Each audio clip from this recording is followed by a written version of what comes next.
Board exam 2026 के लिए सांख्यिकी का सबसे इम्पोर्टेंट टॉपिक माध्यक, जो कि 100% बोर्ड एग्जाम में पूछा जाता है।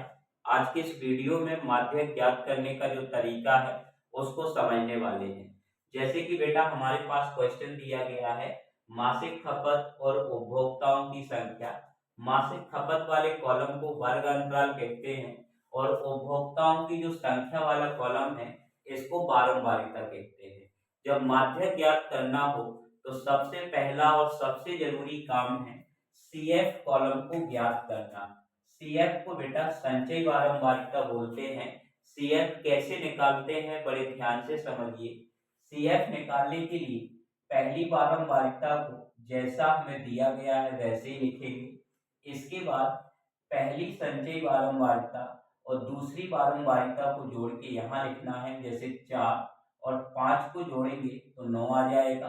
9 और 13 को जोड़ेंगे तो 22। 22 और 20 को जोड़ेंगे तो 42। 42 और 14 को जोड़ेंगे तो 56। 56 और 8 को जोड़ेंगे तो 64। 64 और 4 को जोड़ेंगे तो 68। ये जो लास्ट सीएफ वैल्यू होती है बेटा, इसको हम एन बोलते हैं। क्या बोलते हैं? एन बोलते हैं। उम्मीद है कि सीएफ वाले कॉलम को कैसे निकालना है यह बात आपकी क्लियर होगी। यदि कोई डाउट है तो आप कमेंट बॉक्स में हमसे पूछ सकते हैं। सीएफ वैल्यू को कैसे निकालना है, पहली बारंबारिता जैसे दी गई है उसको वैसे ही लिखना है। इसके बाद 4 और 5 को जोड़ के 9 आ गया। 9 और 13 को जोड़ के 22। 22 और 20 को जोड़ के 42। 42 और 14 को जोड़ के 56। 56 और 8 को जोड़ के 64।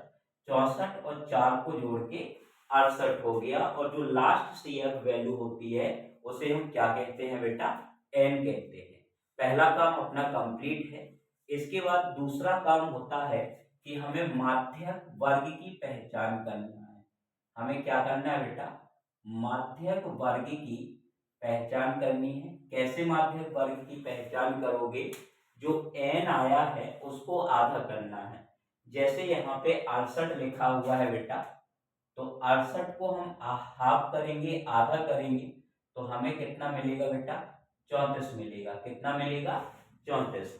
अब हम देखेंगे कि 34 सीएफ वाले कॉलम में ऊपर से कौन से पहले कॉलम में मिल रही है। जैसे कि 34 को हम ध्यान से देखेंगे तो पहले कॉलम में नहीं मिलेगा 34, दूसरे कॉलम में भी नहीं मिलेगा, तीसरे कॉलम में भी नहीं मिलेगा, लेकिन 42 वाले कॉलम में हमारा 34 मिल जाएगा।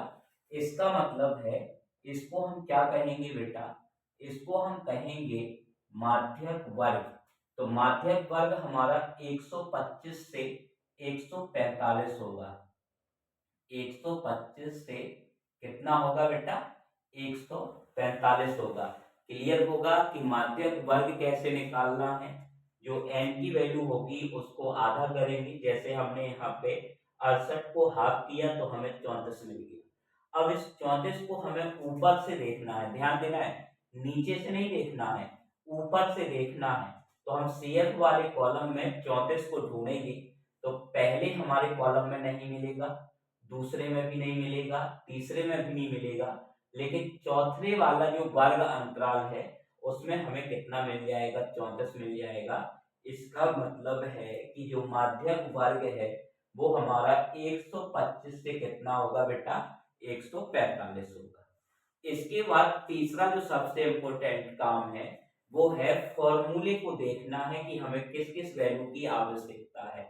जैसे यहाँ पे हमें एल के मान की आवश्यकता है, एन के मान की आवश्यकता है, सीएफ की आवश्यकता है, एफ की और एच के मान की आवश्यकता है। इन मानों को कैसे निकालेंगे वो हमारे लिए सबसे ज्यादा जरूरी होता है। आपको फॉर्मूला याद है लेकिन मान निकालते नहीं बन रहे हैं तो आप फॉर्मूले का क्या करोगे? कुछ नहीं कर सकते हो। यदि आप मान निकालते बनते हैं लेकिन फॉर्मूला याद नहीं है तब भी आपका काम नहीं बनेगा। आपका काम तभी बनेगा जब आपको फॉर्मूला भी याद होगा और फॉर्मूले के मान कैसे निकाले जाते हैं वो भी आप पे बनेगा। तब आप दोनों का कॉम्बिनेशन बना के अपने क्वेश्चन को बेहतर तरीके से लिख सकते हैं। तो आइए हम समझते हैं कि माध्यक में जो पद यूज हो रहे हैं उनके मान कैसे निकालते हैं। तो बेटा सबसे पहले अगर हम एल के मान की बात करें तो एल का मतलब होता है माध्यक वर्ग की निम्न सीमा, जो कि कितनी है बेटा 125 है। कितनी है 125 है। इसके बाद अगर हम एफ की बात करें तो माध्यक वर्ग की जो बारंबारता होती है यहाँ पे कितनी है बेटा 20 है। इसके बाद अगर एच की बात करें तो एच का मतलब होता है वर्ग अंतराल का जो अंतर है, कितना है बेटा 20 है। देख सकते हो आप 65 और 85 के बीच में कितने का अंतर होता है बेटा 20 का होता है। तो एच का मान कितना हो जाएगा 20 हो जाएगा। इसके बाद एन ऑलरेडी हम यहाँ पे निकाल चुके हैं, कितना है बेटा 68 है। और सी एफ जो है उस सी एफ क्या है उसको बड़े ध्यान से समझना। तो सी एफ में हम क्या करते हैं बेटा कि जो माध्यक वर्ग होता है उसकी जस्ट ऊपर वाली सी एफ की वैल्यू को यहाँ पे हम क्या बोलते हैं सी एफ। तो 42 के ऊपर कौन सा है जस्ट 22, तो सी एफ की वैल्यू क्या हो जाएगी बेटा 22 हो जाएगी।